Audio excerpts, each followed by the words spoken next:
PSG Fan TV, bonsoir à tous, bonsoir à toi Iliane. Salut Byron. Ça y est, le Paris Saint-Germain, on a terminé avec cette première phase de Ligue des Champions, huitième de finale. On verra contre qui, mais ce soir, les Brestois, c'était compliqué pour eux. C'était compliqué pour eux. Par contre, pour nous, ce match Paris-Brest, c'était du gâteau. Sans mauvais jeu de mots. C'était du gâteau. Paris en maîtrise totale. Paris a respecté l'adversaire et a sorti de grands jeux. On voit dans la compo de départ que Luis Enrique a fait confiance à ses titulaires habituels. On aurait pu penser qu'il allait faire tourner, mettre les jeunes. Ça n'a pas été le cas, donc ça veut dire qu'il a pris le match au sérieux. Et l'ensemble de l'équipe a pris le match au sérieux. J'ai aucun flop ce soir. Tout le monde a fait son match. Tout le monde a fait sa part du travail. Très très content de la performance de l'équipe. Est-ce que tu peux me parler de tes trois meilleurs Parisiens alors? De mes trois meilleurs Parisiens, João Neves, présent partout.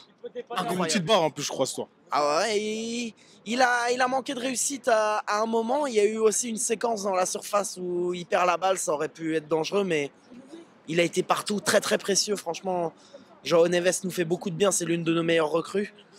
Deuxième meilleur Parisien, Kvisha, Kvaratskhelia. Incroyable. La façon dont il s'est battu, j'ai beaucoup aimé. Il s'est battu, le but qu'il met, Et la fin. un vrai but d'attaquant. Un vrai but d'attaquant. Il y croit parce que l'angle, il est vraiment pas évident à mettre. Je suis très content pour lui parce que je commençais déjà à avoir des critiques fusées sur lui alors que le mec, il vient juste d'arriver. Doucement, dosez les mecs. Non, franchement, ça me fait plaisir pour lui.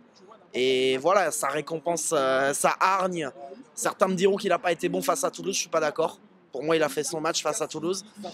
Troisième meilleur Parisien, Pacho. Pacho qui est dans la continuité de ses bons matchs.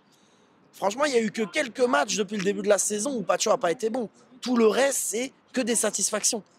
Gros travail en défense. Donc, j'aime beaucoup ce qu'il propose. Qu'est-ce que tu vois de différent, en tout cas sur ce mois de février, côté Paris Saint-Germain?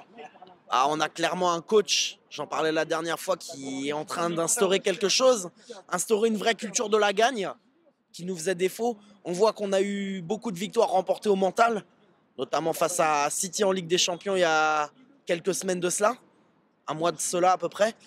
Donc ça montre que cette équipe a du mental. Et c'est ce qu'il faut, c'est ce dont on a besoin. Toutes ces dernières années, quand on se faisait sortir, c'était le problème, manque de mental. Là, le mental, il est présent. Merci à toi. Hein. Et éventuellement, pour terminer une future rencontre, est-ce que tu as un adversaire privilégié? Franchement, c'est deux équipes deux équipes très difficiles à jouer. Deux équipes très difficiles à jouer, que ce soit Liverpool ou le Barça. J'ai envie de te dire, je déteste le FC Barcelone, tu me connais, tu sais même j'ai quelques potes supporters du Barça, je les chambre avec la musique du Bayern, tu sais, c'est le petit accueil, toi-même tu sais de quoi je parle. J'aimerais bien Liverpool, en toute sincérité, parce que PSG-Barça c'est bon, l'affiche on l'a eu toutes les dernières années, et ça nous ferait un très beau déplacement à Anfield, très beau stade, donc je me mouille, moi j'aimerais bien un petit PSG-Liverpool. Merci à toi.